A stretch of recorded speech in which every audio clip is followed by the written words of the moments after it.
Hello friend, welcome back to my channel. So we just finished the letter V and this video is going to be for letter W and letter X. So to start off, we are going to make like the box or the rectangle in which our shape is going to be inside. So just carve out the size of the box or the section that you want your W to be inside. And if this is independent of your braid hairstyle, that is better. So do this before you actually make the rest of the hair.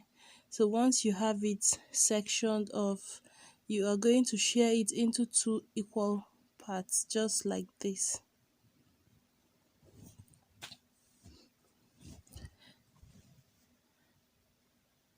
So once you have your neat patterns, you are now going to section it into two equal parts by creating a slanty line like this.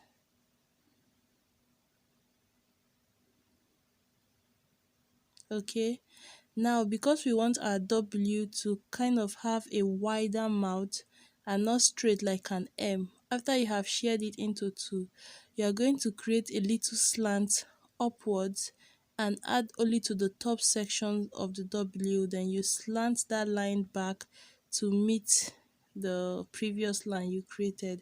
So we are not adding like a rectangle to the shape, we are cutting out like a small triangle at the top and adding it to the box we already have on only one side.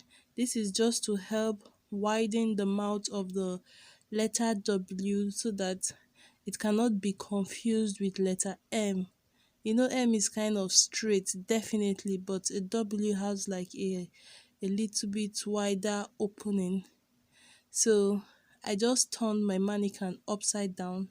This is not a letter M, just to just because I didn't want to stand up and move around the camera, so I turned it. So if you were making someone's hair, you would walk around to the opposite direction, So I'm braiding this upwards of the head or the shape. So sorry for that. I will remake it and make it tight. But remember, we are trying to braid towards the outer edge of our section so that the W can appear wider. That's why I'm making exactly where I am braiding look a little bit brushed to one side. Yeah, you see that space? Yes, that space is going to make the W to kind of widen its mouth so that it doesn't look like an M. But if you do not have space for that, I am going to show you this second section. Okay, let's just do the illustration so that we are very clear. We create our box, share it into two, then you create a slanted part like this. Then you move to the outer edge and add a little section just to widen the letter W. Then you braid from the middle down, up and out, middle down, up and out. So we are going to create this second part, make the slanty line. I don't have space there because my V is blocking that space, so it's fine. You're going to see it a little bit different, but it's not going to change your shape that much.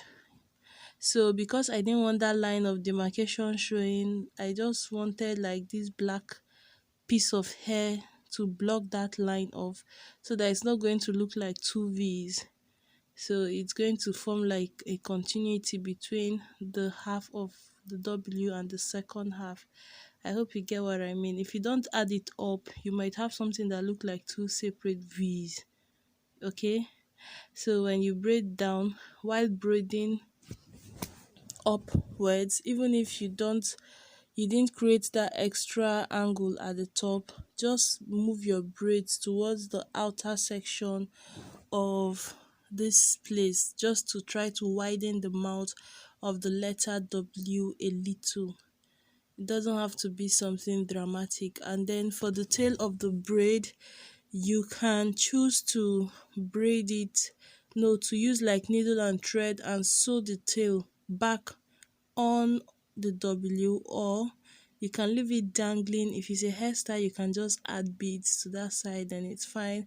If it's a hairstyle that you're going to have something different all the way, then you can just incorporate it into your braids, or you can sew it on top of the letter W, as I have done in some other letters I have braided previously. So now for W, no, for X, you're going to create your rectangle, share in two from up to down, share in two from left to right. Okay, so we share the rectangle into two equal halves from up to down and also from left to right, and then we braid. Just watch, so it's easier now. You can understand what I am doing on the hair.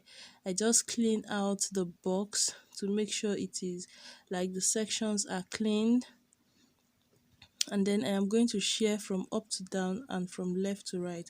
Guys, please, I want to plead with you to not skip all the ads as you watch this video, so that I can make some money, because that is like the returns we make from YouTube and for the effort it takes to put in this video.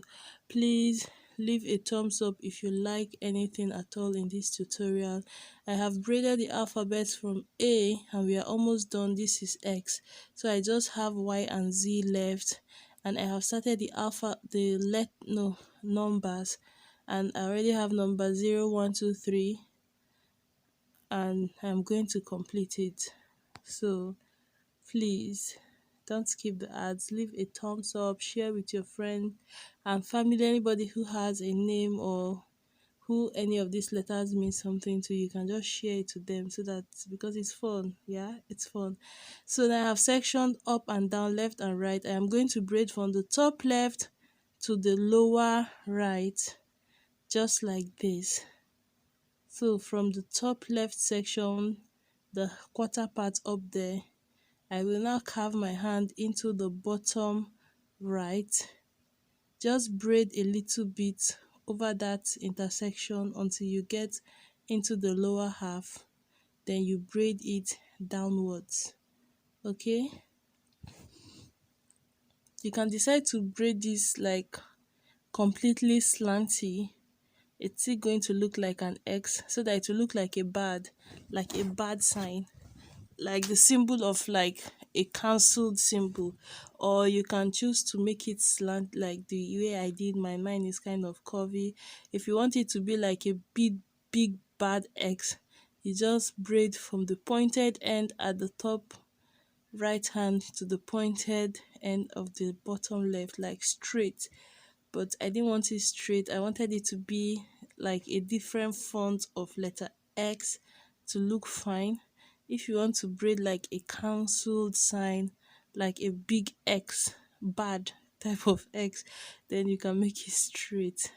Thank you so much, guys, for watching. Remember to give this video a thumbs up. Please share with anyone who will benefit, and check out my other alphabet letters, braided hat and goodies. Bye.